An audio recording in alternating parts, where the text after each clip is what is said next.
Welcome, fellow synthesizer sickos. I'm Vulture, and tonight we're going to be checking out GForce Software's brand new Bas Station plugin. So this is a recreation of the Novation Bas Station from 1993, a popular analog synthesizer. It came both in a rack mount and 25-key version, and it's essentially something like a 303 clone, but it has two oscillators, digitally controlled analog oscillators. So this is one of the rare analog synths that actually came out in the 80s. So, or I'm sorry, in the 90s. I'm so used to saying the 80s on this channel.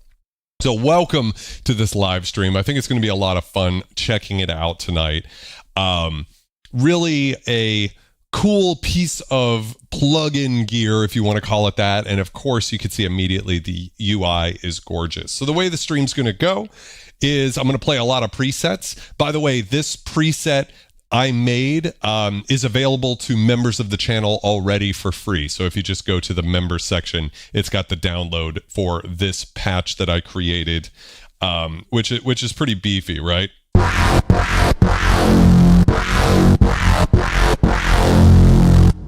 And what I'm doing to give it that sound is actually using, very quickly, I'll explain the X mod here. So I'm using the envelope essentially with the XLFO and X ADSR. You have a ADSR and LFO per knob in the plugin, which is very powerful. So it can create this really wonderful dinosaur roar type of sound, useful for dubstep and drum and bass music. And so it's already free for members of the channel. It's not a factory plugin. You have to be a member of this channel to get it.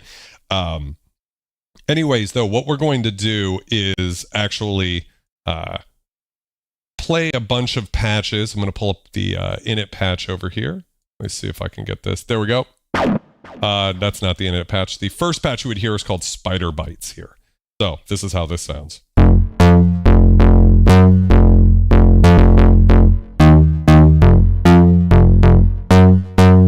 And I think that's a great first patch, right? It really gets across how beefy and incredible the synth can sound.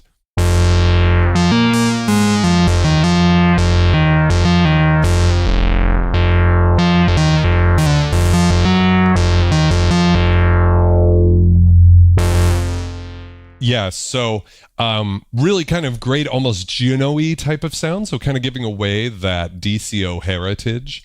And yeah, in the 90s, there were almost no analog synths. So this kind of came out at a time, and especially one of the biggest features that made it incredible was the fact that it had MIDI control over everything. So nowadays we sort of take that for granted, but at the time, this was a very, forward-thinking piece of hardware in the sense that it was analog and had MIDI control over everything in there. And here we go into the acidy type thing.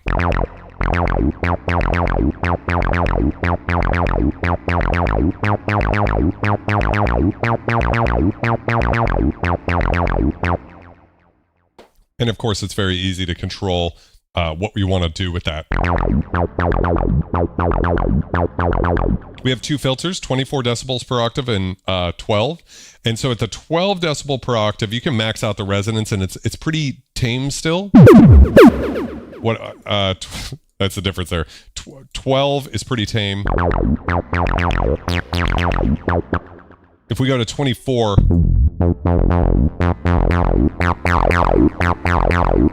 about 75% is about the same resonance. If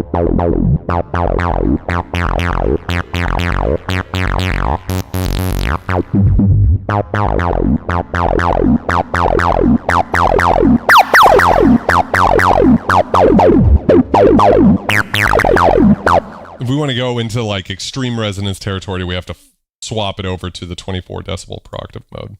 Thick acid.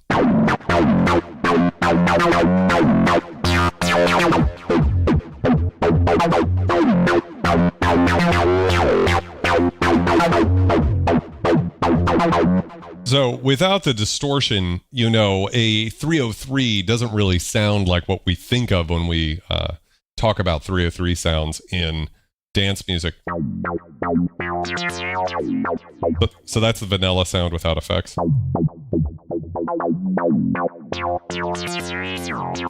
I am using the plugin effects only tonight because GForce software uses really good, really great effects always, and I think that's worth it. So this is the delay and reverb you're hearing are actually the plugin.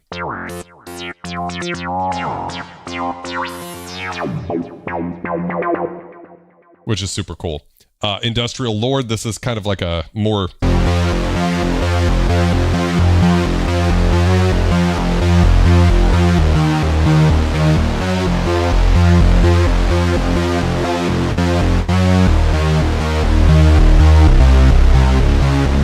Thoughtforms, welcome to the stream. Love your channel, so I'm happy you're here.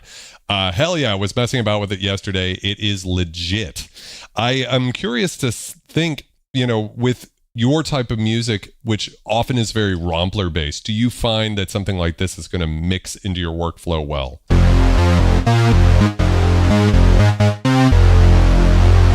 And we could push the distortion on that.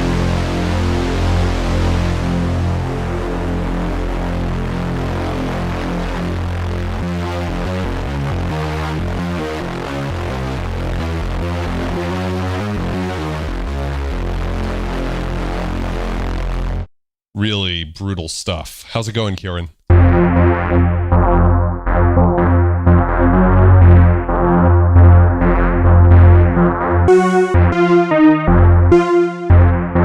Todd Phipps, welcome to the stream. How are you doing?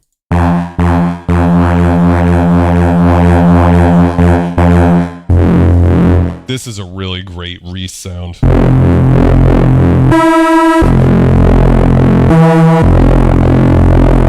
Increase the portamento.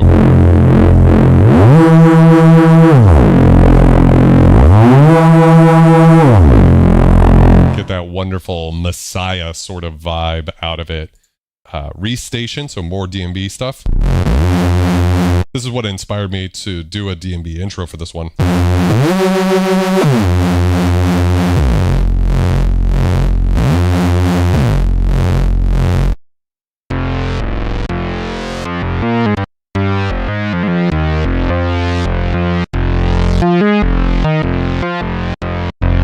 Kind of mogier sort of a thing, and that is like part of the character of this particular plugin is the way that you lose bass with the resonance. So if I pull the resonance out, you'll hear way more bass coming in.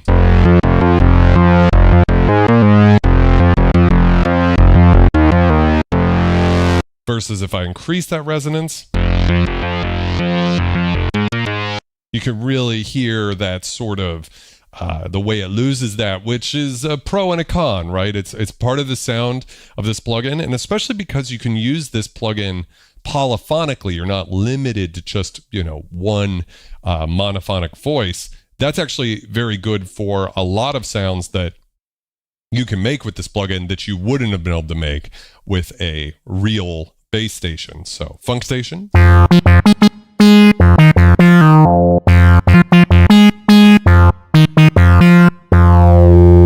Pretty good.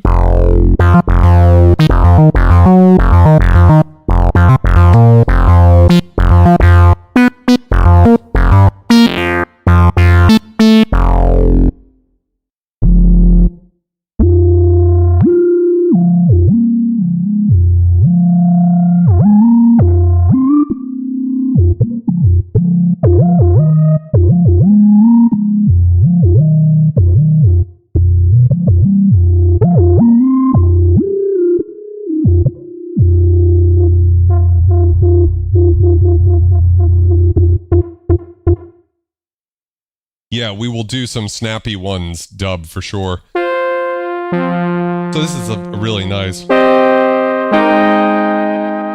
Oh, I really like this one. It's got that fifth in there.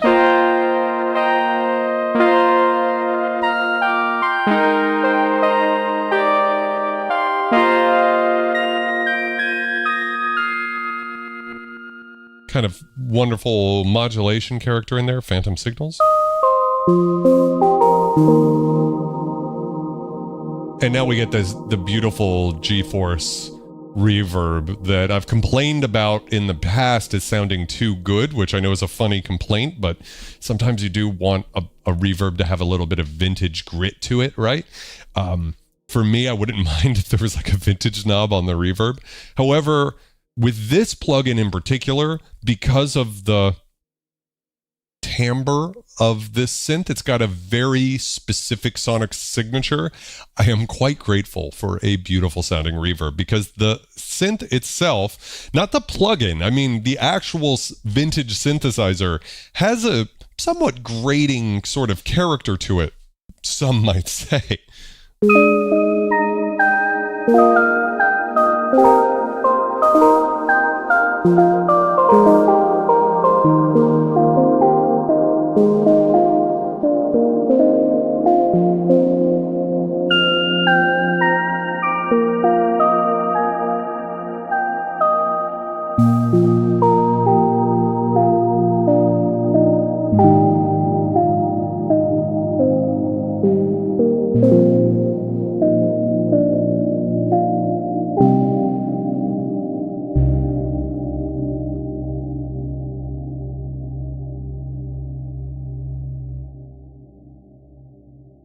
Yeah, the reverb's just so good.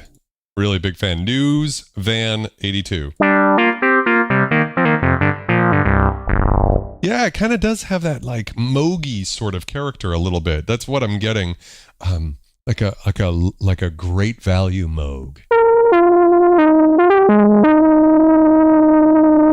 If I had to guess, that would be like noise modulating the filter. Well, is that, yeah, LFO, it's on noise here, you can see over here, and then that's affecting the filter frequency, right? So my ears did not lie to me.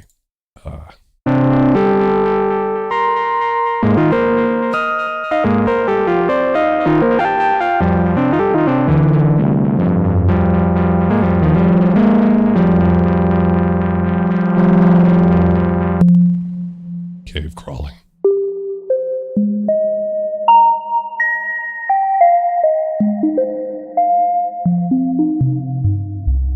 Really great.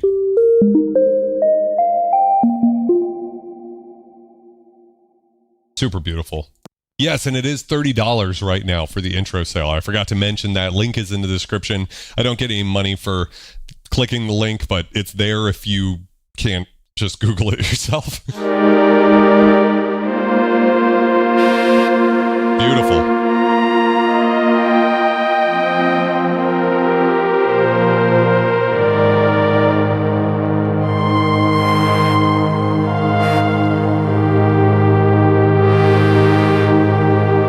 Billy Bart, that's correct.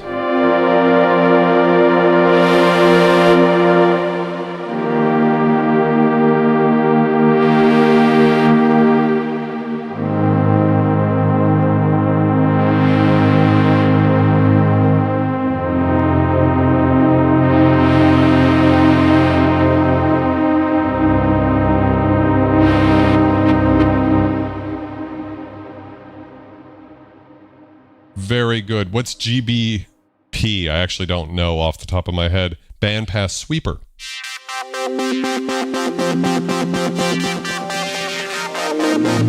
If I recall correctly, Dave Spears made this one. Yeah, patch author Dave Spears. And if you've watched, he did a Sonic State presentation on the Oberheim 8 voice. And one of the voices to me sounded a lot like this, where you have this sort of through zero pulse width modulation thing. I don't know if that's how it's being done here. It seems more like it's modulating the high pass and the filter, but it's got that sound.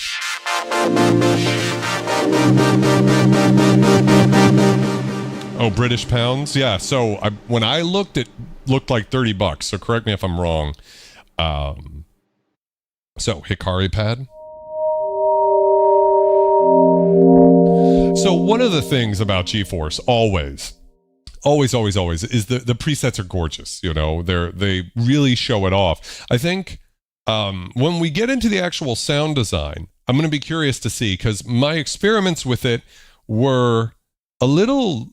I'll get into my opinions. I'm conflicted on this one a bit, actually. But I have to say, just listening to the presets, that beautiful chorus and reverb is doing a lot for these sounds. It's one of those interesting things about synthesizers. For instance, you know, Yamaha CS80, you like need reverb on that guy to give it that sound. And sometimes when you have like a really warm, like fuzzy synth with a lot of release, you put reverb on it, it's just pure mud. So sometimes you want something a little brittle, a little bright. A lot of like vintage digital synths, like the FM synths and the Casios and stuff, they sound incredible with reverb because they have this sort of bright character to them. And then when you put that through like a warm, gooey reverb, it just sounds great. And I think a little of that's going on here because the Bas Station does have this sort of brittle, almost sometimes plasticky sort of character.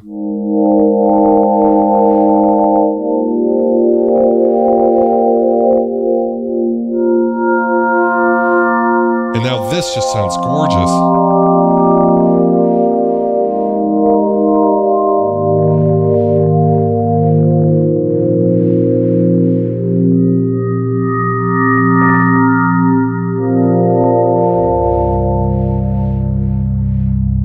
Just a beautiful, beautiful sound. Poly Waveplex, this one's a really great. I'm blown away by some of the sound design. I would totally believe this is like a Kwai K3 emulation, right? You hear what I'm saying, though, about like bright, brittle, almost digital?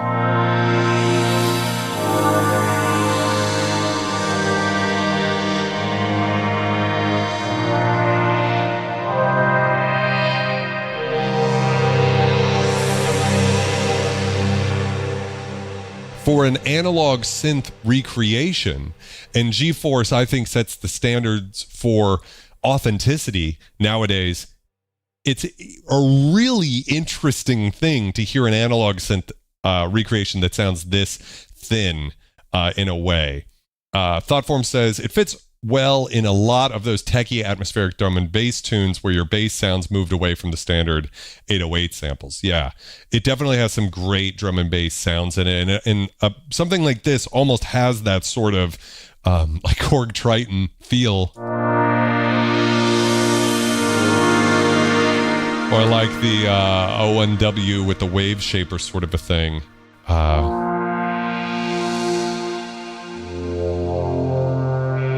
Spirit Grove. Maybe I got it wrong. I thought I saw 30 for the intro sale. Are you looking on the website? $30 US.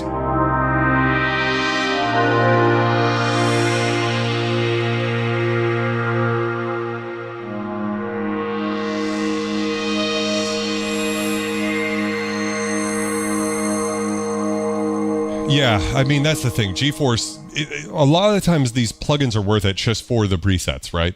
We'll get into the sound design, but just for, you know.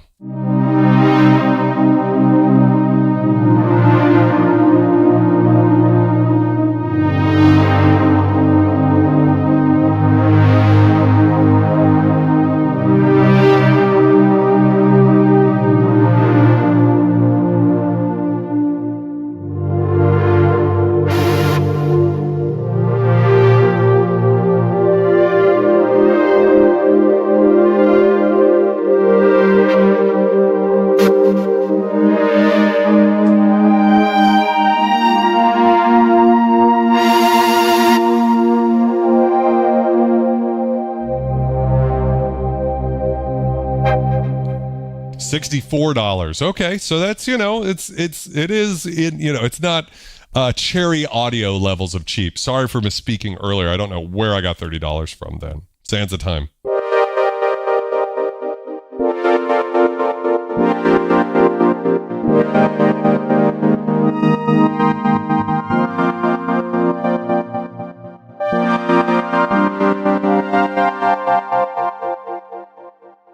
Just, you know, forget about the synth. Just think of it as a preset pack. It's just...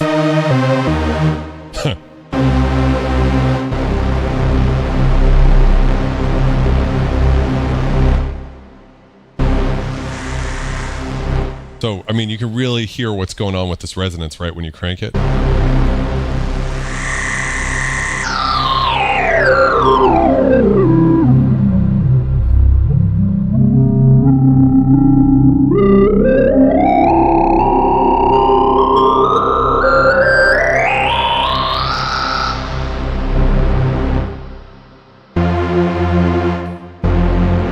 Definitely feels like it could use a little pitch bend in there, right? Urgency. Definitely, you know, that 90s sheen is there, but the effects are so good that it really takes it out of that.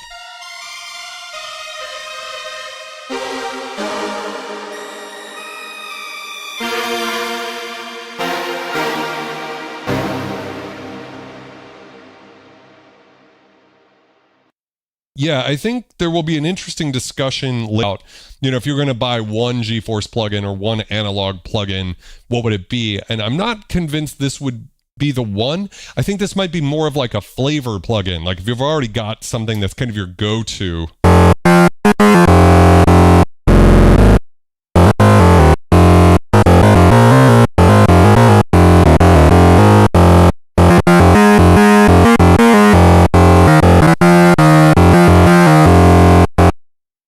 Daza Direct says, found your channel yesterday and subbed. Amazing comprehensive Synth of 2025 buying guide. Thank you very much. I'm glad you enjoyed it. Something for everyone. You have spent ages putting the video together. Yes, I did. It's never easy to get that one in particular. FSP, welcome to the stream. How you doing? Brian, hey. Let's see here. Gritty sequence.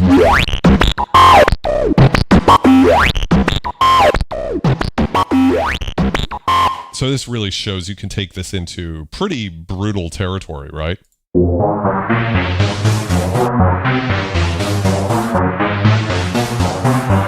Cool. Aucillator.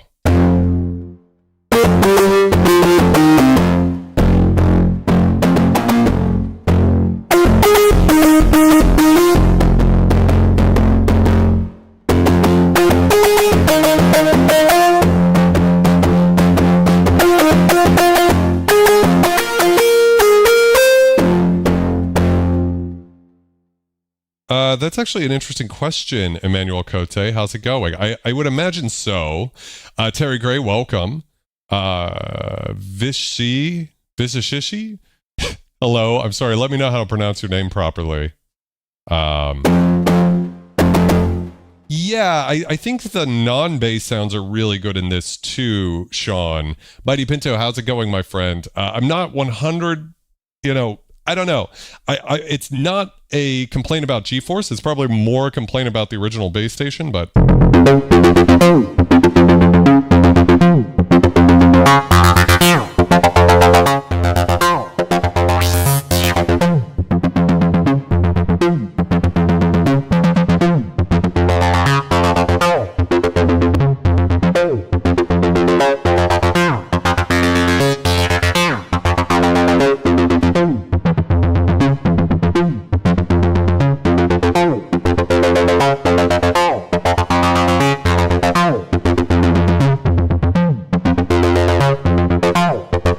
really kind of fun there.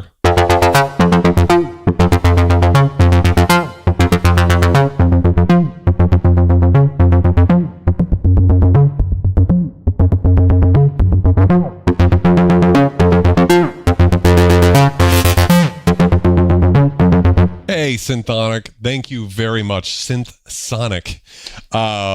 Yeah, it was a lot of fun doing the Dopey Challenge, and I was well trained enough to be able to run the 48.6 miles without doing too much damage to the legs. The week after, I was certainly sore, but I didn't have any major issues with the knees and hips like I did the time before. Thank you very much for your direct donation. I really appreciate it, man. Thank you, thank you, thank you. Yeah, so this is interesting too as an acid thing, because we have a few things we can do with it when it comes to that, because we've got 2 oscillators. So that takes it away from the 303 and kind of puts it in its own kind of category for better or worse. Walking Feather asks, is it worth the sale price? I think I'm going to answer with my opinions on the synth later on in the stream, not to be one of those YouTubers who's like, you'll have to wait till the end to see, but it's more like I want to go through. I myself put together the intro synth jam for today's video, but aside from that, I haven't had the time to explore it to really form an opinion all the way yet, so we will have to see. Yeah.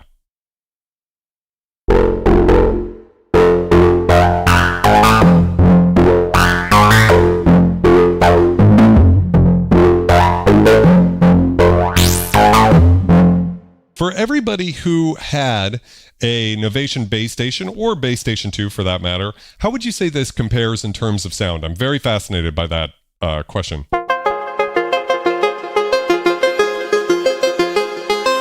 Oh, that's so good.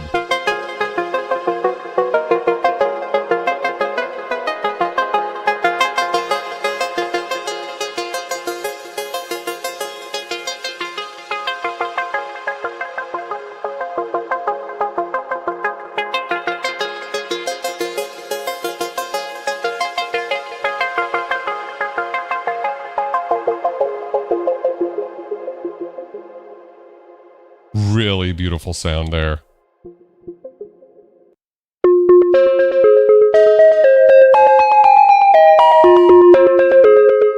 And I haven't really even touched on the arpeggiator that's in here. So I'm sorry, sequencer. We've got an arpeggiator and a sequencer. We'll go through how to program all of that, but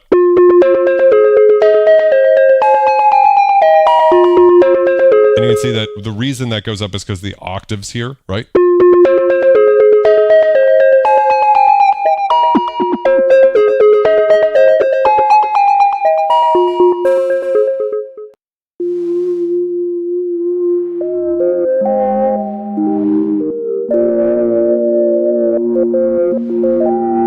For sure, Walter. I'm just curious what, you know, a general...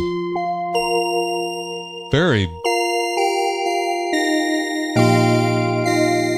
beautiful sound there.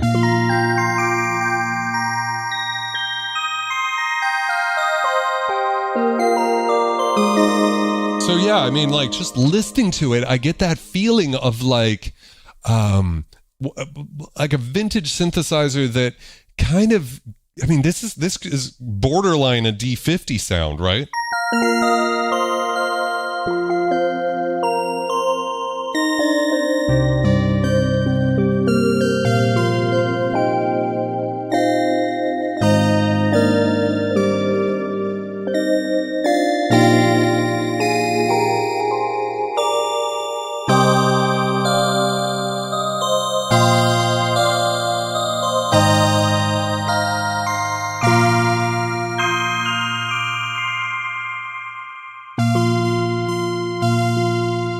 Yeah, so it's just an interesting thing.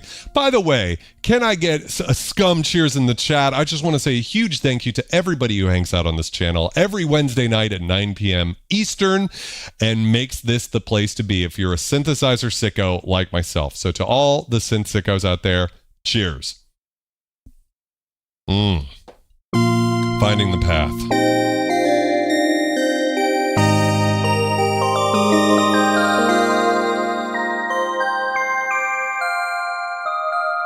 Lots of great velocity there. You know, like if I play quiet. Wow, really? And then if I bang it.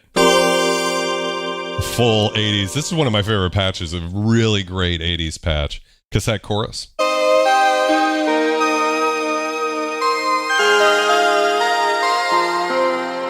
It's a fucked up cassette. Widow, love the bats. Thank you guys for all the emojis.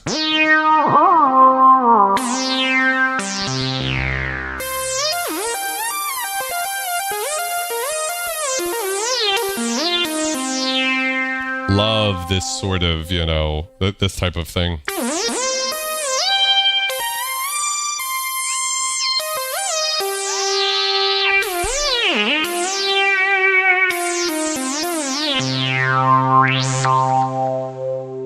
Really good one. Definitely cool. Gashara Shitsu.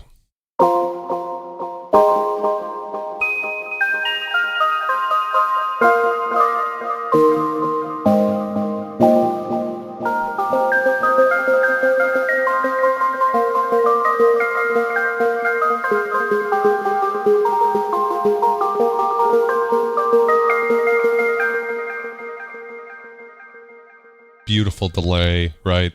Absolutely just incredible. We're gonna just keep going through some of these. Oh, okay, so for this is this thing.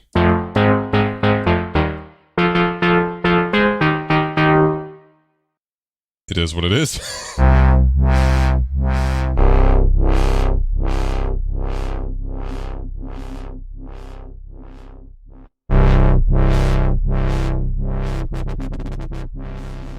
You can see that we've got tempo control here, but we could also turn sync off right here. Or I'm sorry, sync is this one. We go up to 32 Hertz, which is below, you know, below audio rate. But we do have different shapes.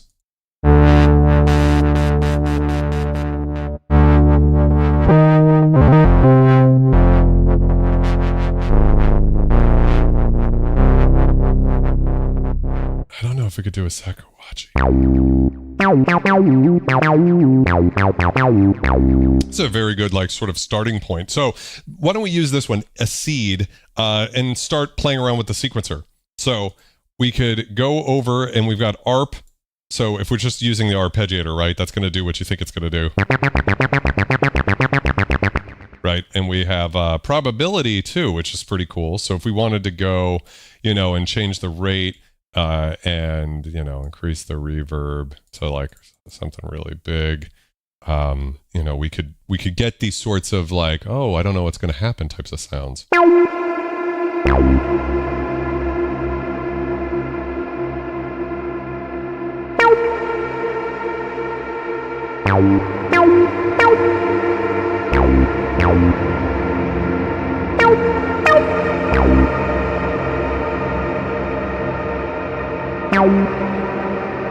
So there it's just sort of picking out random notes that I was holding down.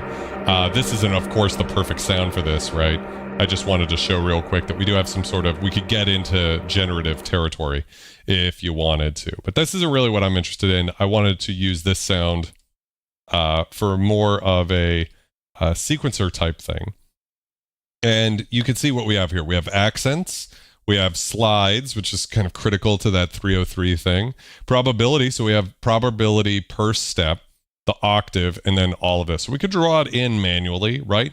But what I think is even cooler is we could just go into record here and knock it in.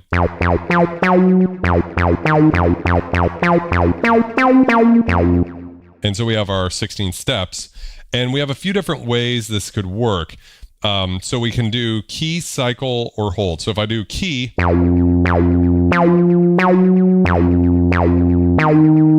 it just steps through that. When I move it to quarter notes, eighth notes, there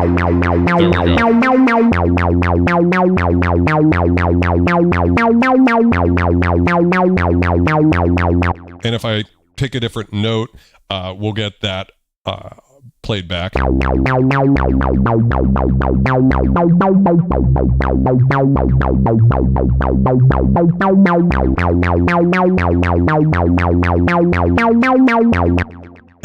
you could see it recorded the octave information too, which is super great.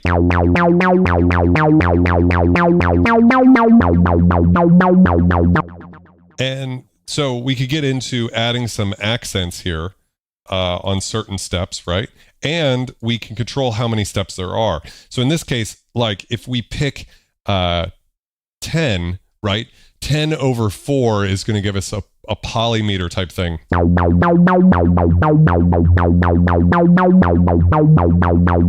I have like a little simple little simple techno beat here. And another way we can do this, so if I, where is it there? I've lost it. The note, accent, randomize. I don't want to do that. What's the macro sequencer? Oh, it's over here. Silly me. If I set it to cycle, right, every time it gets a signal from the DAW, it'll start playing it back, or it should at least, if I understand the manual correctly.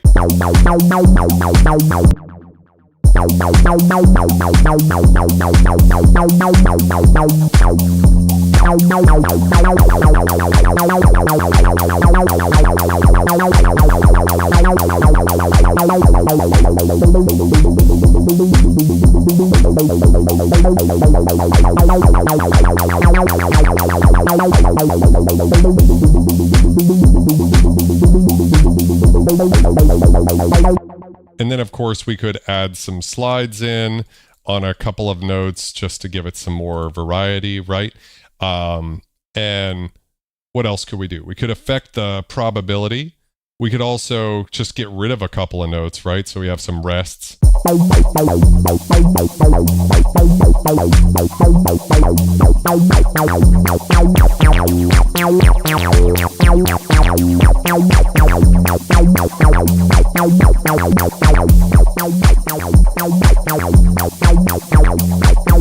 So we have this interesting pattern that goes beyond just being something more standard. And then I think we have some other options that we could use. I think there's a way to do ratchets, I want to say. And we could also randomize things. So this is very interesting too. So if I go to like randomizing the pitch, you'll see now we have a completely different pattern here.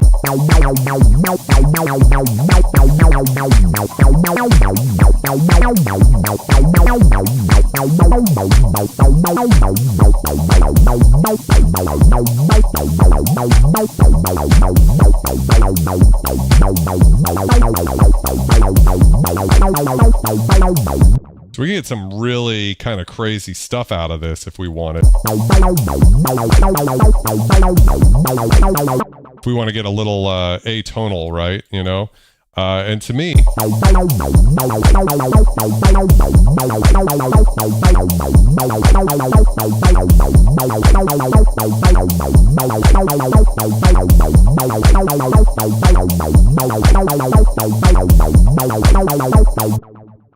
and then we could get more into the acid territory or push that even harder. I think the 24 decibel per octave filter sounds a little better for this type of thing.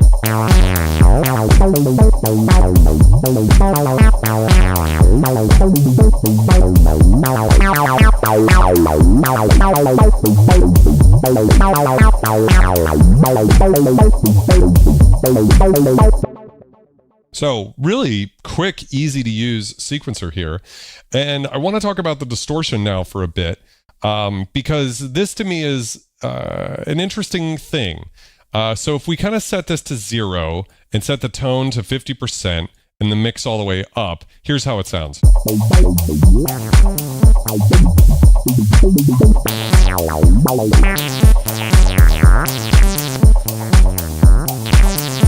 So the first thing you'll notice is that the tone being at 50%, when you kick the distortion on, you lose a lot of the high end.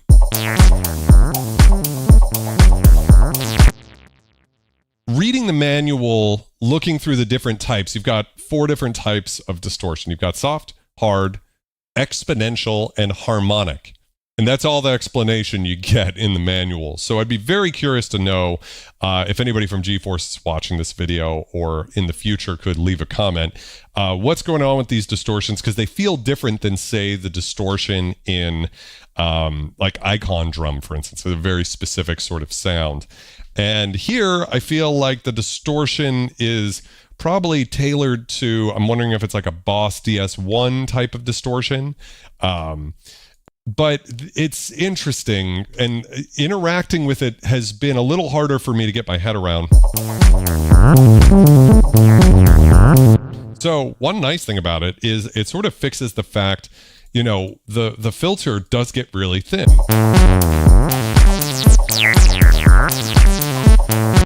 And so by kicking the distortion on with a little drive,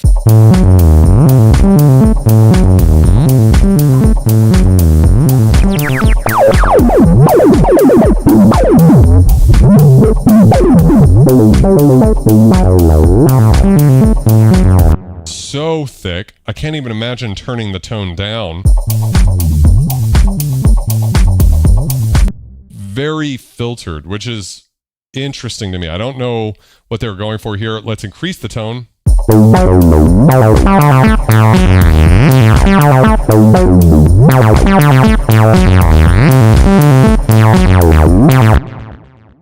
Tone above 50% seems to give the best possible values because you get more of that sound. I also kind of wish it was volume compensated because kicking the distortion on, the volume just gets crazy very quickly.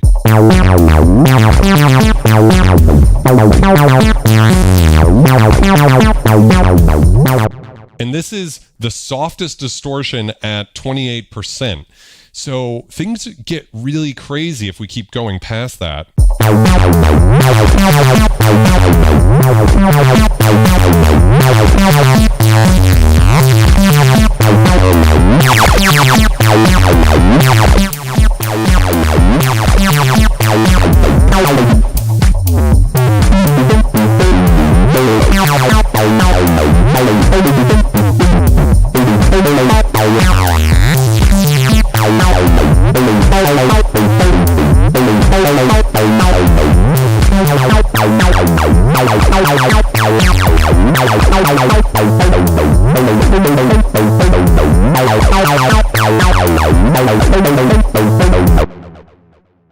So it can, it can do the acid thing pretty well. Let's change up the pitch a few more times here just to get some stuff. That's a really nice sort of almost Geschaffelstein type of vibe.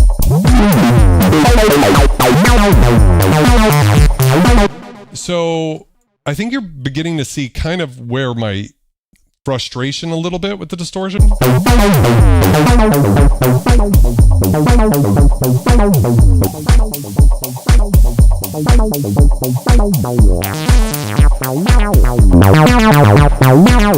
You almost have to have the tone all the way up to retain the high end, which is interesting. I mean, maybe it is just like a low pass filter or something.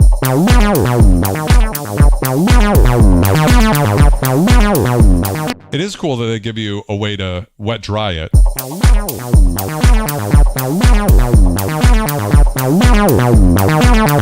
And it does sound pretty good with like the mix kind of at 50% or so, but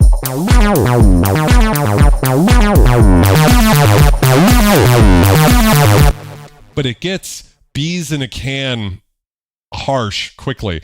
Let's go check out hard now.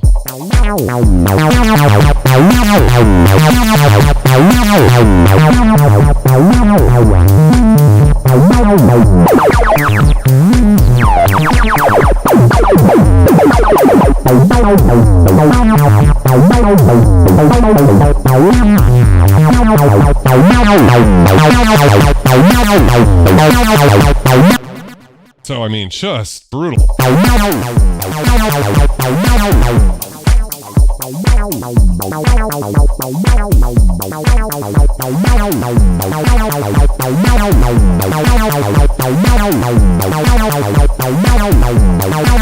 So even at like 20%, that's probably more than 50% volume-wise what's going on.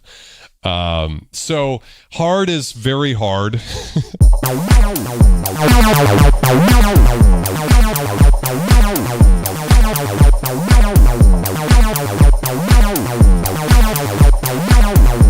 Not a crazy amount of difference between exponential and hard.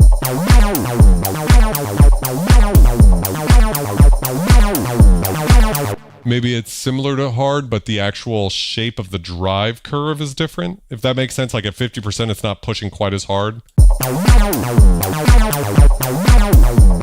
And then exponential. And then harmonic distortion could get really brutal.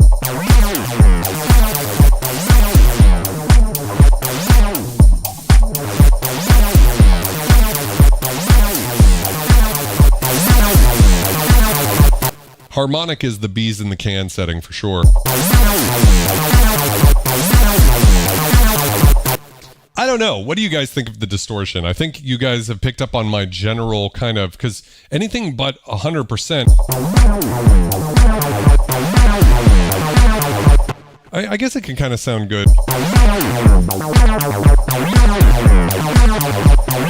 Harmonic is at least interesting. It's not necessarily a sound I associate with like an analog distortion pedal, but...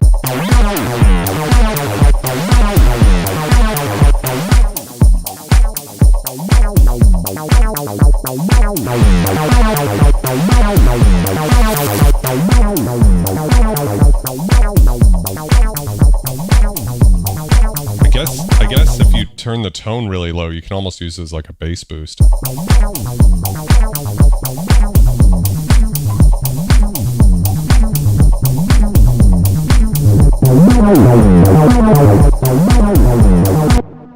Yeah, so I'm curious if it's like based off of like a DS1 or some sort of, you know, I was guessing that just based off of the sort of vibe of it. So this sequencer is super useful and very easy to use. I love the randomize features. I don't know if we can snap it to the accent scale. Let's see if we can snap it to like E minor, and if we randomize now, will we get an E minor pattern?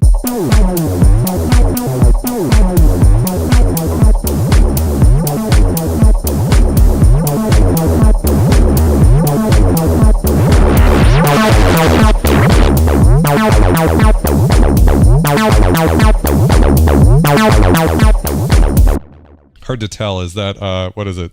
E minor? I don't think E minor has C sharp in it. So it didn't seem to spit that out, but maybe I'm misunderstanding what that does.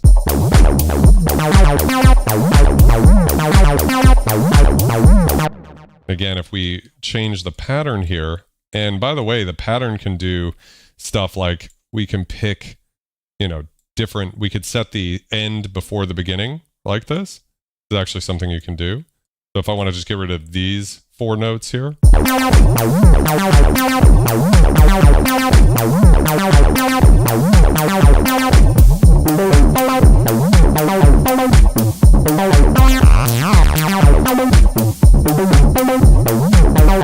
Yeah, it would be interesting. I didn't see AFX mode. And for those of you guys who don't know, the original Bas Station, or maybe it's the Bas Station 2, you could do sort of an interesting adjacent to wave sequencing thing where every key could be a different patch. I would imagine for something like this, it would be very difficult because the processing power of all of these effects. It would be kind of cool if you could do it with just the blue section here. Maybe the Xmod stuff could be AFX mode. But all of the effects could be kind of global, I guess, like, you know, so you could apply reverb or whatever you want to it. So let's go ahead and initialize this. And now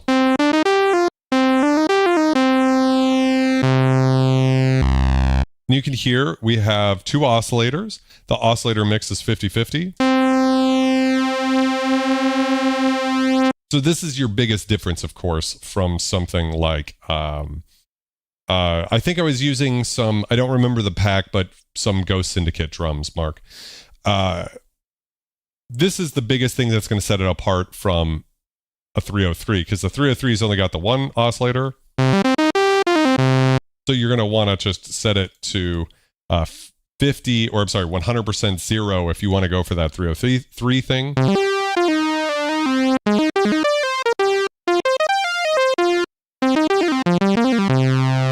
But it sounds good, detune. And I would like to remind everybody, this is an emulation of a digitally controlled analog oscillator. So what does that mean? That means compared to a lot of like the big expensive vintage analog synths that had voltage controlled oscillators, which have a tendency to drift in and out of tune, the Bas Station wasn't like that. The tuning was very rock solid, all analog, but very good tuning. And so that's carried over here, but we do have a vintage knob. Now let me see real quick if cranking this, yeah, it does affect So we need to put this into, what is it? Poly mode. Interesting that the vintage mode actually brightens it up. Let's tighten the tuning to 0 cents and turn vintage off and hear the difference.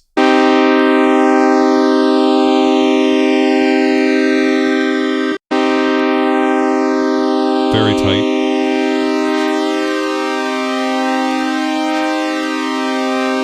So you can hear that the oscillators are more out of tune.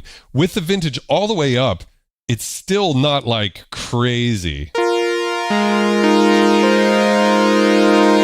It's not a crazy level of life, which is fine. I mean, this is an emulation of a certain kind of synth. Now, again, that's with detune 0. So as we increase that, it's going to get...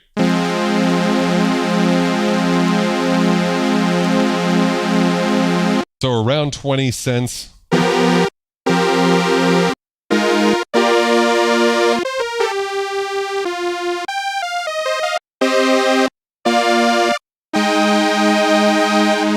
Starting to get that seasick thing versus if I go...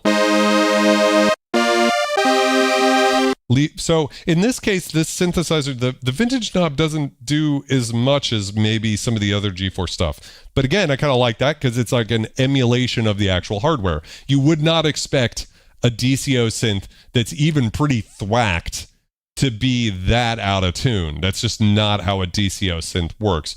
There are certain synthesizers like the Matrix 6 behind me, this guy right there, that have multiple high-frequency oscillators, which are divided down to get the DCOs. I don't want to get too technical, but that's a thing. All DCO synths have a high-frequency oscillator or more than one.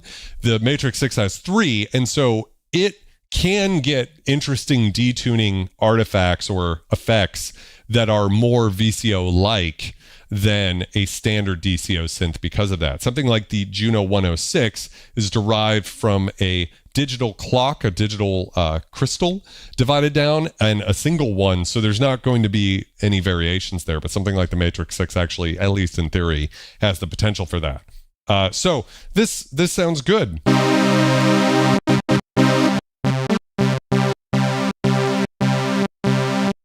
Now, to me, it also sounds like there's no randomization of the phase. I could be wrong. Let's take it all the way. No, I was wrong. It's randomized phase. It just didn't sound like it. So we can add a sub-oscillator.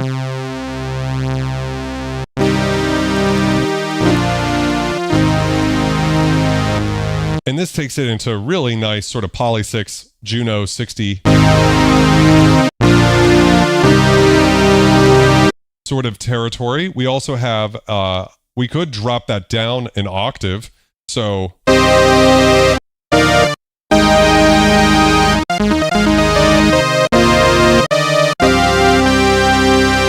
really great for analog organ adjacent type sounds. We have control over the different waveforms, right? So we could make the square wave, the subwave a square, and maybe turn it down a bit because it's getting a little crazy.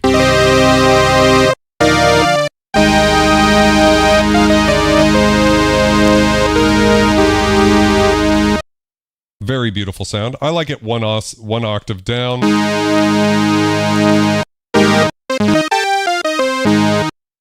We could do sub-oscillator FM.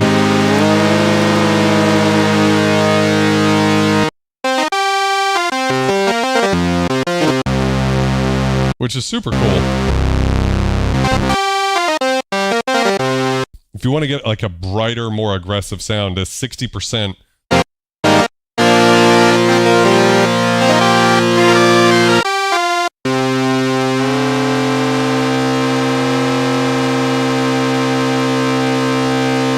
.8.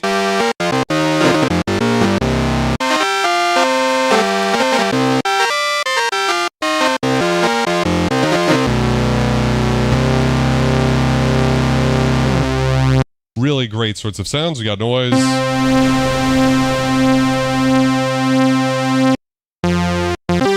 How you doing, Parbs? Instead of a vintage knob, I'd like a few parameters that describe different aspects of analog sound. Yeah, sometimes that is nice. I don't mind a vintage knob in the sense of it just kind of throws everything out, but it would be interesting. I do think there's synths that have like envelope slop, oscillator slop, and filter slop. You know, I can't think of what synth has that, but I know we've reviewed one on the channel that has that. And for what it's worth, I don't know. So what we could do too is we could, why don't we set these to square waves, right? And we have sine waves too.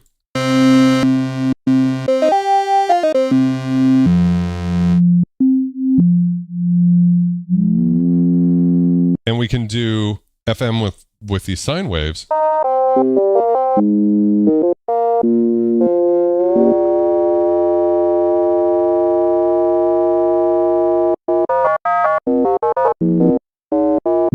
To get some sort of interesting little, yeah, it's a little something or another there. But let's go over to the square waves and do the pulse width modulation with an LFO. And how do we control the amount of that?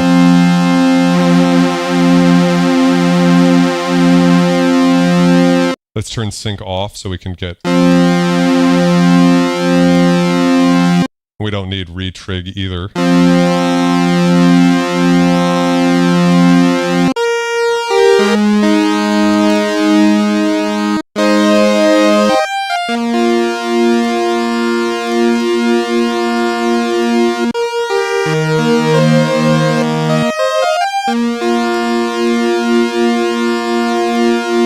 Again, kind of getting seasick. Let's add vintage, but pull the detune back and add some release to envelope 1.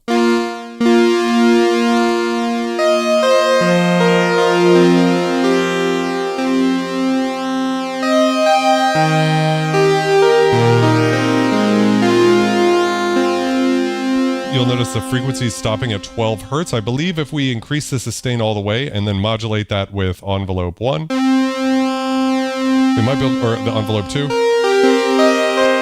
Yeah, I'm not getting anything there. Any difference? It seems like it's...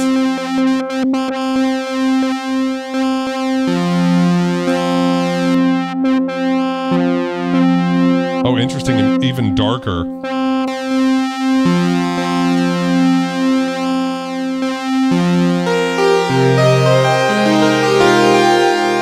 Very cool.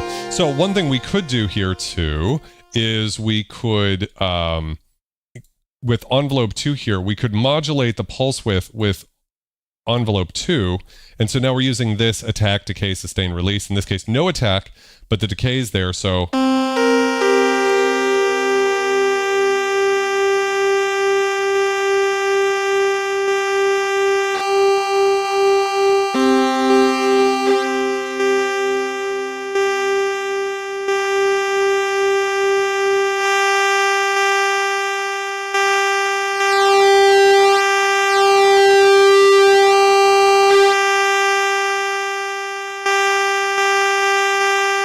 what am I doing wrong here?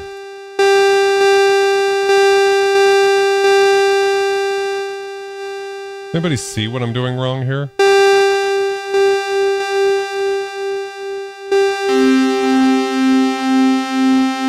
It should be using...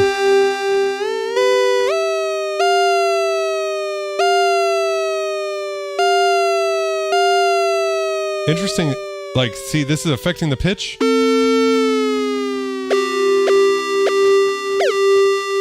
There we go, I had the sustain all the way up, so that's probably what's causing the thing. There we go, so this is sort of that.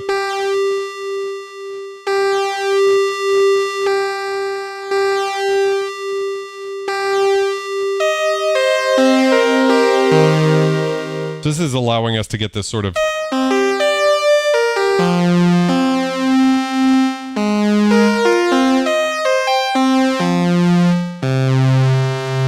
using the envelope to affect the pulse width, which sounds very good. I love this type of sound.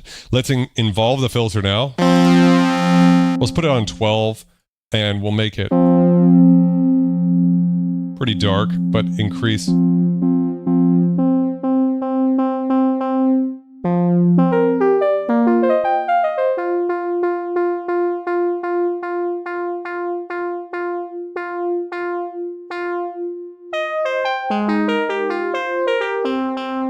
So the resonance has that mogy sort of cat meowing character. Meow, meow, meow.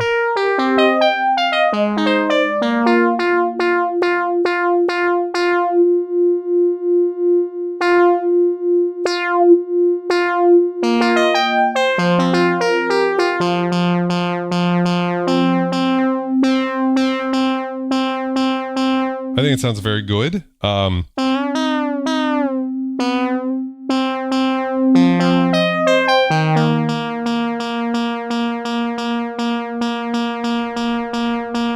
Little noise, little detune.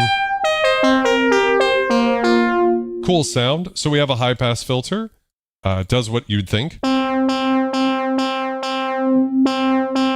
We can use key tracking, which is super useful. So, for instance, I want this a little thinner.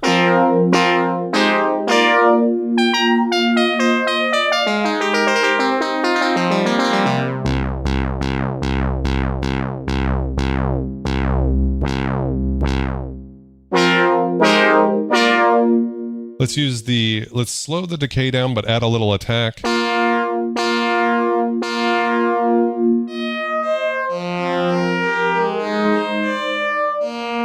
Kind of getting like an E-bow guitar type sound. We could use distortion. I'm curious if it's polyphonic.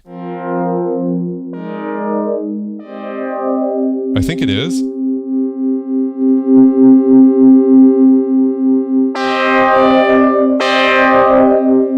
Maybe it's not. It's hard to say. Again, it's just crazy how hard it gets really quick. So just a little goes a long way here.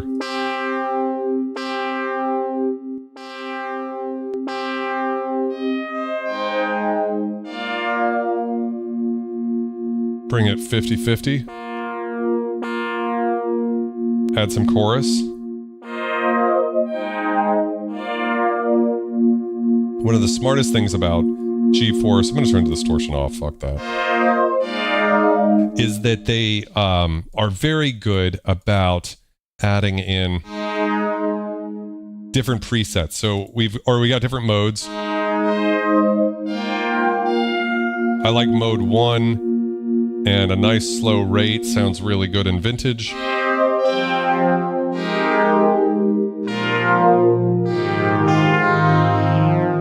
Turn the high pass filter off. Back on, but just really low.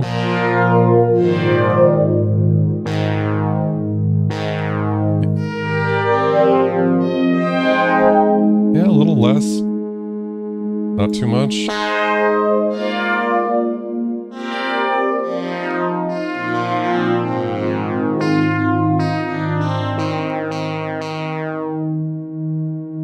Sounds pretty good. Add some delay.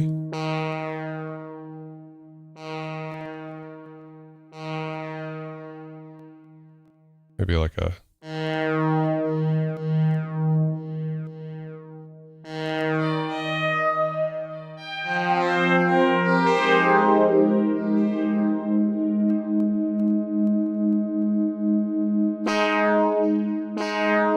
And then the reverb, of course, and the presets are really great.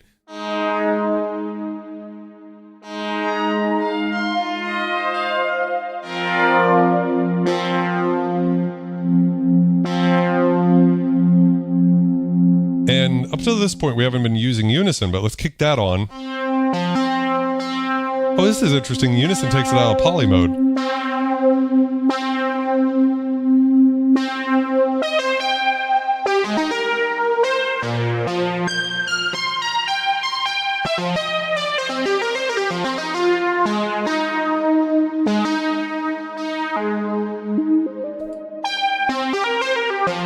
Auto glide, but I guess we have to keep it there, but still cool. Does Portamento do anything? Oh, it does.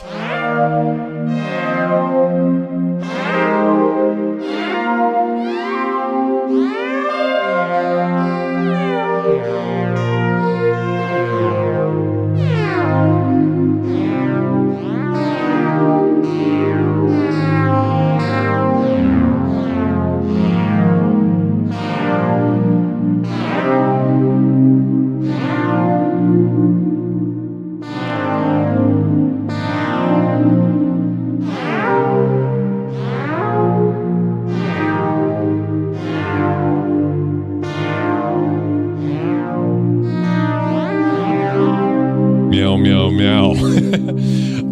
So yeah, it's really incredible. And then of course we have the XLFO and XADSR. This allows you to apply an ADSR or an LFO to anything, which can give us some really crazy results. So like, let's use the sub FM.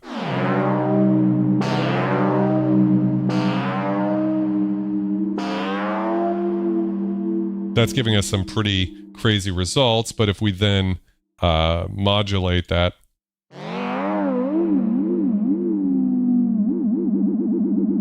take it out of sync here.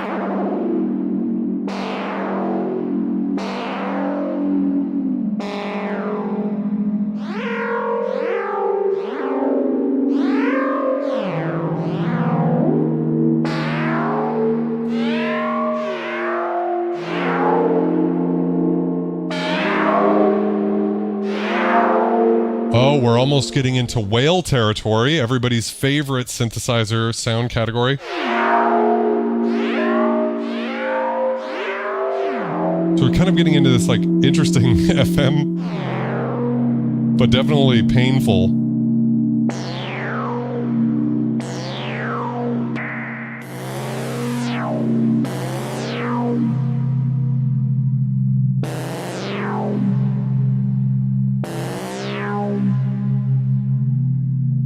Go back to like 66 or 60% is what we said sounded good, right?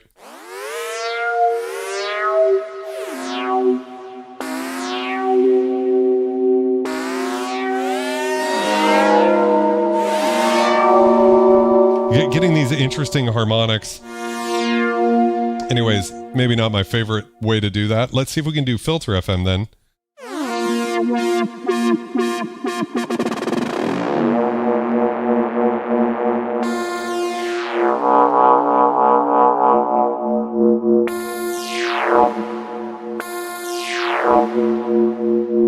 And on 24 decibel per octave mode, we have key tracking. So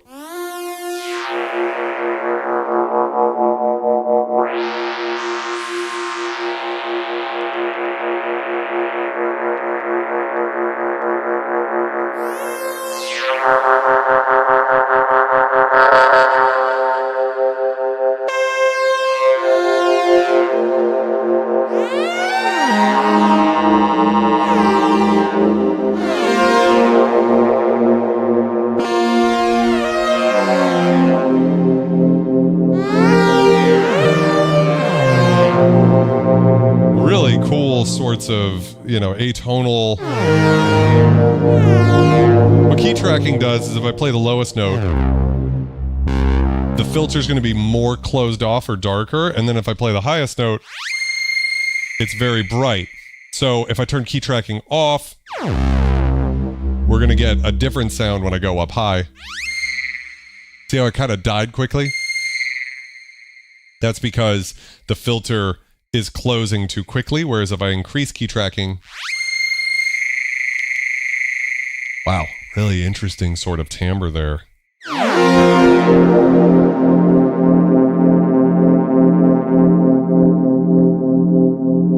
We could even add a delay, right? So that's a really cool...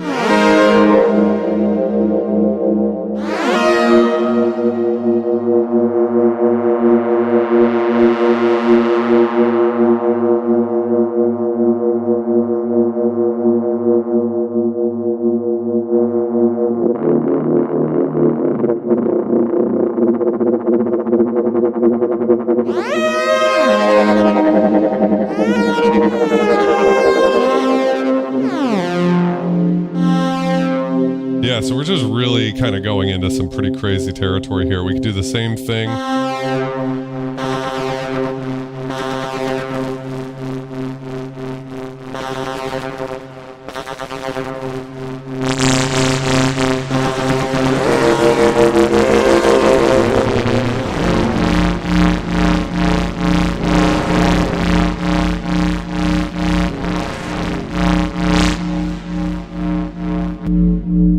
Yeah, so I mean, this plugin handles pretty high frequency modulation, audio rate modulation pretty well, which is maybe these aren't the most musically satisfying sounds I could create, but for me, they're very informative of the quality of the algorithms, that you can really abuse them like this and still get really cool, interesting sorts of sounds.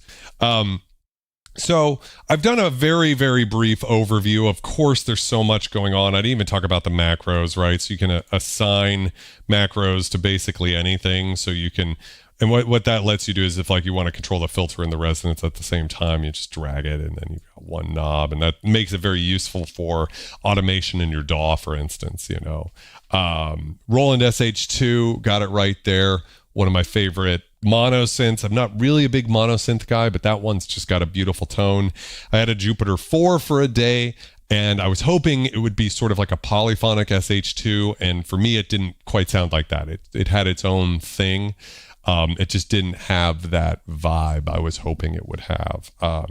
It was thwacked. It had some issues, and the previous owner didn't really know that, so it was very going through reverb is always the way to go. So I didn't have to pay for it. I just sent it back to him. So that was that. I would love to check out an Andromeda. I do have a friend who doesn't live far from here with an Andromeda, but I have not acquired the cojones to ask him for it. So I want to talk about here a couple of things with this synthesizer. So I'm going to pull on some music for us here. Here we go. Let me see. Nope, I don't want the pan. Yeah, there we go. Just have this in the background. Yeah, I almost had a Jupiter 4. I had it in the studio for a day, and it had some problems. It needed some work done. It still would have been worth it financially, probably, to get the work done on it. But for me, it was more that I just didn't find it as inspiring as I was hoping. Like I said, I think that the SH2 is probably like my favorite sounding Roland synth. Like I really want a polyphonic SH2. And, you know, in theory, that's what a Jupiter 4 early revision would be. But it doesn't have that second oscillator per voice, and there's a few other things it doesn't do. For me, it kind of sounded like the Poly 6, but brighter and thinner, and like the oscillators were nice and square wavy fat. Even the Sawtooth kind of had a square wavy thing, which is interesting. Usually it's the other way around. Usually it's the square wave has like some Sawtooth contamination in terms of harmonics in vintage synths, but I believe the Jupiter 4's oscillators are square waves and then wave shaped into Sawtooth waves, so it's sort of the other way around. And the combination of that, the sub oscillator and no second oscillator, and the chorus is good, but of course it could make great sounds, but it wasn't something that I felt like I had to have in my studio. But I want to talk, yeah, it's so good, Parbs. I want to talk about Bas Station by GForce and talk about who I think it's for and who I think it's not for. I want to give you guys some conclusions. So my way of doing a pros versus cons list is not necessarily just a here's the pros, here's the cons, but rather talk about the types of people that might be interested in this. So I want to start with who this is for, and I think it's absolutely for anybody who uses plugins in the box and wants like a different flavor of acid, right? So if you make that type of music, whether it's hard techno or mid-tempo or old school rave or all sorts of different genres that heavily rely on that 303 type sound, I think this is a very cool synth because it's a different kind of flavor to that. I think the 303 is very warm and just, it's that perfect sort of acid tone. This one requires some massaging to get there, but that's also cool because you're not going to just sound like everybody else, right? It's going to have its own sort of signature. And because you do have that second oscillator, you get that sort of thing. Those, yeah, so Behringer System 100, yeah, so that is kind of like the comparison there. Yeah, the presets on this were incredible. Absolutely 100%. And I think that there's going to be a lot of people who are looking for something, and maybe they don't want to go the Arturia 303 V direction, and they want to have the flexibility of that second oscillator. And GForce, as always, just like kills it when it comes to the interface and when it comes to making a very usable musical instrument. So I think that's for sure. Anybody who uses the sequencer too, you know, like being able to use this is very good over here. And I think I think this is where the money is being able to sort of program a 303 live or by step sequencing and doing it in a way that's fun, easy, not too complicated, because the original 303 is famously pretty obtuse. Todd Bradshaw says, you'll not have any problems with the CPU. It's smooth and performs well. I like it. Sequencer is also my favorite feature. Yeah, and I can confirm that. We've checked out some other plugins on this channel where they can really eat resources, and GForce does a great job optimizing. Sometimes their plugins still eat a lot, especially when you have the reverb and stuff kicked on, because and that's, you can hear it in the reverb. It is very good. And so however many cycles are getting eaten up by that reverb, it's worth it. Whereas there's other plugins where it's using a lot of CPU and you're not getting that return on investment in terms of sound. You never have to worry about that with GForce. Oh, that's awesome, Mark Anderson. So cool. It is one of those legendary dream synths, right? The Andromeda. So that's the first person I think it's for. It's someone who wants an in-the-box, different flavor of 303 and could also use the presets, you know. I guess that might be the second type of person I think this is for, is someone who wants, weirdly, kind of like a Juno type of sound, because it's like it's a DCO analog synth emulation, and because you can use it in poly mode, it really does kind of fit into that Juno category a bit. It's got a little of that flavor. I don't think it's as warm sounding as like my JX3P, for instance. So even though that's a 2 oscillator synth, I think the 3P is kind of like a lusher, warmer thing. But if you're looking for some really great 80s DCO sounds with incredible effects, I think this is also just a really great plugin. And like someone said, the presets are just jaw-droppingly good. GForce has a great team. I want to shout out a couple of people who I just thought did an incredible job on some of these. Jordan Passmore always does a great job. Who are some of the other ones? Zardonic, Dave Spears, without a doubt, of course. Ollie Burke, this tear out bass is incredible. What were some of the other ones? There was a couple of ones that, what was it? Cave Crawling. I think it was Hikari. See, I don't know. Majima. I don't know if I know that one. So yeah, Jordan Passmore, this Poly Waveplex, super cool Kawaii K3 sounding one. Yeah, so lots of really, really cool patches in this. It's, for the price, probably worth it just for the patches if you're not even a big sound design snob.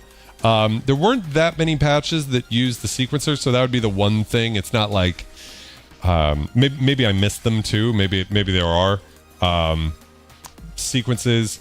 I guess we got a pretty good amount of sequences. You've got this many sequences, which is a good amount of sequences, but maybe not an infinite. I mean, it's going to ask you to create your own sequences, right? It's not, if there was 200 of these, you could be like, hey, you just load up a pattern and go, right? So that's a very good thing about this. Terry Gray says it's the third GForce product that I bought in recent months. They make great stuff, and I agree. Yeah, just use it as a sound generator and mangle from there. I also think the generative arpeggiator, or the probability, is very nice to have in here. So you've got a little bit more generative sort of a thing going on. So that all makes sense.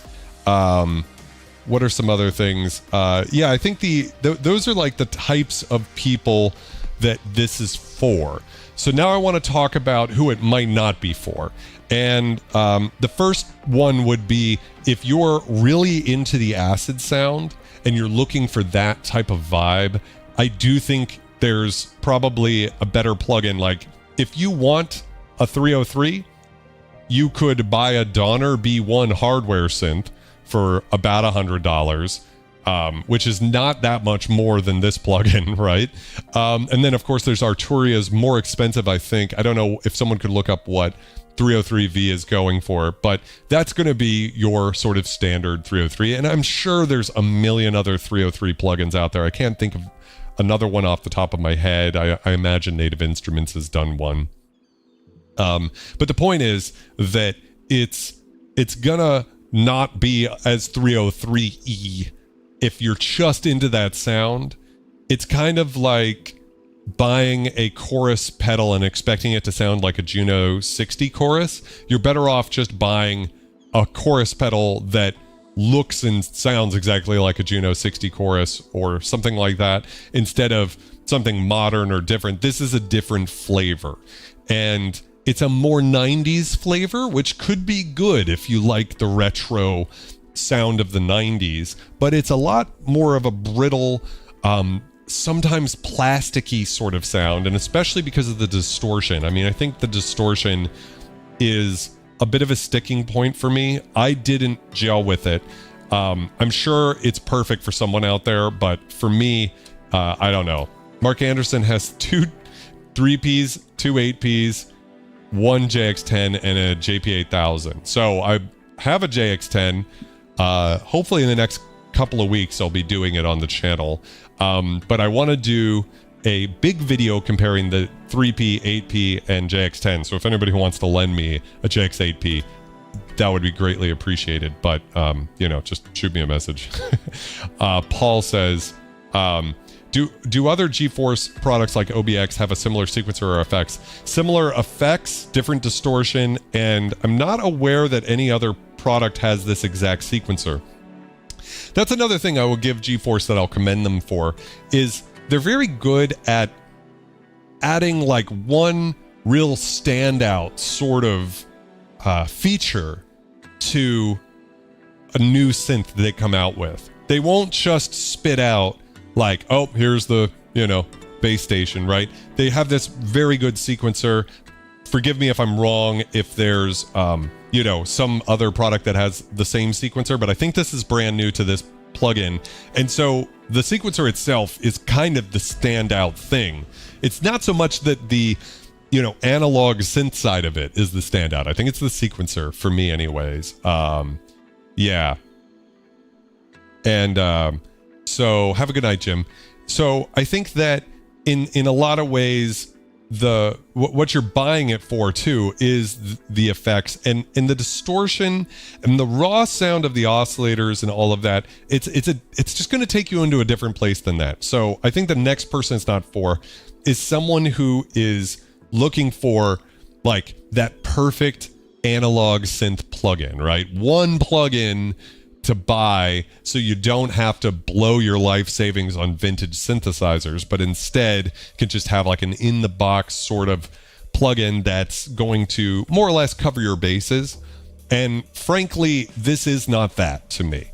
I do not think this is a really great plugin if you love those warm, beautiful, vintage analog synth tones. And that's, again, not a slight against GForce. It's really more of the original Bas Stations just kind of got a colder, more ice-picky, more bees in a can type of filter. And because of the tight tuning and everything, the vibe there is, it's just it's a completely different vibe than any other GForce plugin, which I love. I love, you know, they could easily just kind of take the same filter and throw it in a bunch of different things and say, oh, this is this, and here's our Prophet 5 emulation, here's our Memory Moog emulation. They all kind of sound the same. Not at all. This plugin's got its own thing. And in this case, for me, it's got a very 90s thing. It sounds more analog than something like a JP8000 or something like that. So it's not that kind of 90s. But so it doesn't sound digital, but it can definitely get cold and mid-rangey and bitey and ice picky. And it's just got a certain sound that, if I'm being completely honest, isn't my thing. Of course, there's some beautiful sounds in it. We've heard some gorgeous patches they've made with it. But for me, it's a little not that all the way. And again, I'm probably repeating myself too much, but it's just the nature of the original analog synth when used polyphonically, right? There's probably a Memory Moog plugin or something that's going to do this more ladder filtery thing in a more musically pleasing way. I don't think that's what this plugin really does best, although, again, there's some really great patches, and I think the other sound designers did a much better job than I would be able to do in terms of creating these bright, almost digital sounding and stuff that give you that sort of like almost hybrid synth sort of sound, and then putting it through a really warm reverb or something and letting that reverb really cook, really get the juiciness there. So I think it's strongest as a flavor synthesizer, something that you're not going to use on every track to make a song, but instead as like, okay, we've got our big bad vintage analog polysynth plugin, and then we've got, like some sort of digital or FM or hybrid or wavetable synthesizer plugin, and then I've got this to do the thing that this does best, which is that sort of different sort of acid flavor 90s thing, some real like 90s bassline sounds that are Moog source adjacent. So I think it's really good at that. It's probably not. It's when we're talking about if you wanted to buy one plugin to replace every vintage analog synth, I think GForce makes some really great other plugins like OBX, OBE. Actually, probably my fave might be OB1, which is another mono synth, but the way that one sounds polyphonically is so special because it's more wild, and that's what I want from a vintage analog synth plugin recreation, is for it to have that wilderness you get with a real vintage analog synth. And that's just, even with the vintage knob cranked all the way, it's still pretty stable. And a lot of people love the Juno 106 and the Moog sound. And you'll notice I don't have a Juno 106 or a Moog in my studio. And so I hate to say it, it's just not the plugin for me, although I could still see myself, don't get me wrong, like I'm saying it's not the plugin for me to replace all vintage analog synth plugins. Does that make sense? I still will absolutely use it in a track. I mean, that bassline sound I made at the beginning of the stream was pretty monstrous. So it can do cool shit. It takes a lot of massaging to get it there with the tone and drive on the distortion. I think the soft, I don't know why you need more than that, unless there's something I'm not getting about like the amplifier or something like that. Anthony, welcome. Yeah. Michael, same thing. Welcome to the welcome here. So yeah, I think it's a flavor synth, and I think it does what it does pretty much perfectly. I think it's probably, well, I've never owned a Bas Station, and there's a reason why. I've never really felt I needed that sound from any demo I've heard before. But it's a synth that was used a lot in the 90s. And so if you love that kind of music, a lot of techno, a lot of dance music, early drum and bass, that sort of like jungle, ambient jungle type thing, I could see it working beautifully for all of that, because ambient jungle, for instance, which is largely a rompler and sampler based genre. If you use like a real big, bad, fat analog synth on that, you know, something like a monopoly or something like that, something really warm, it's not going to blend in because it's going to be a completely sort of different frequency spectrum than all of those more, just like way more high-end type sounds you're going to get from something like a rompler, which can sound gorgeous, right? So this will probably blend in better with that. I think the way that when you crank the resonance, you lose a lot of low end. Like probably the best video to watch after you're done watching this one would be Bad Gear's video on the original Novation Bas Station, which is from like 4 or 5 years ago. Shorter video. It was still like he was still getting the channel going. And I think he says it's like the no bass Bas Station because it just doesn't push as much bass as you would hope in a lot of ways. So when you're making music, that can actually be a good thing. It can be more mix ready if the mid-range and high end is more present, right? Most of the time when you're mixing, what do? You roll off some of the low end and you boost the high end, right? Rob asks, is there anything this does better than the original hardware? Is that what you're asking? The biggest thing would be the polyphony, the effects, so you could go all the way there, and the easy to program sequencer. I don't think the original sequencer was as easy to program as this. So that's where I would say the strength is. The arpeggiator with probability, so you can kind of get into generative stuff. And then the fact that every single parameter can be modulated by its own ADSR or LFO. So all of that stuff takes it way beyond the original hardware. I mean, I think the original only had 7 presets and then one like manual mode, or basically like the knobs are hot mode.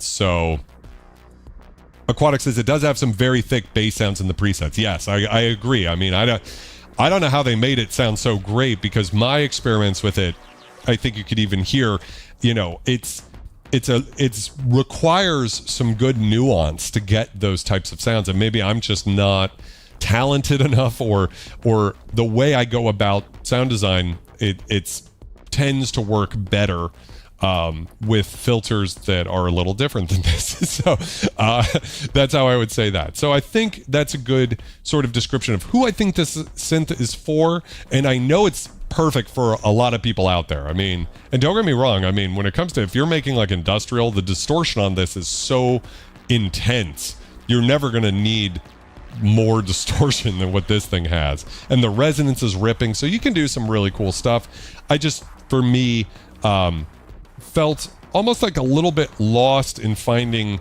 my way to make sounds that I was excited about. I just maybe gel with the other GForce plugins a little bit more. Yeah, I don't, so Blade Runner, not to be argumentative with you, but I almost think for me, it's kind of the opposite of what you just said. You said if you don't have any plugins, it might be worth it, but if you have any of the main ones out there, this is redundant. I almost think it's the opposite for me. I think if you don't have many plugins, this is not the one to start with. I would get a different GForce plugin and go with that, because you could get some really great sounds from their Oberheim stuff. Or, I mean, they have so many great plugins like Imposker, their Mini Moog. They got so much good stuff that sounds really warm and analog, and this is definitely like an oddball sonically. So if you do have a lot of plugins, though, this has a sonic character all its own that I haven't heard from anywhere else. And, you know, the reason I have so many synths behind me is because I like having a big variety of different tonal palettes to pick from, different colors to choose. You know, the CS70M is kind of delicate, and the Monopoly can be brash and aggressive, you know.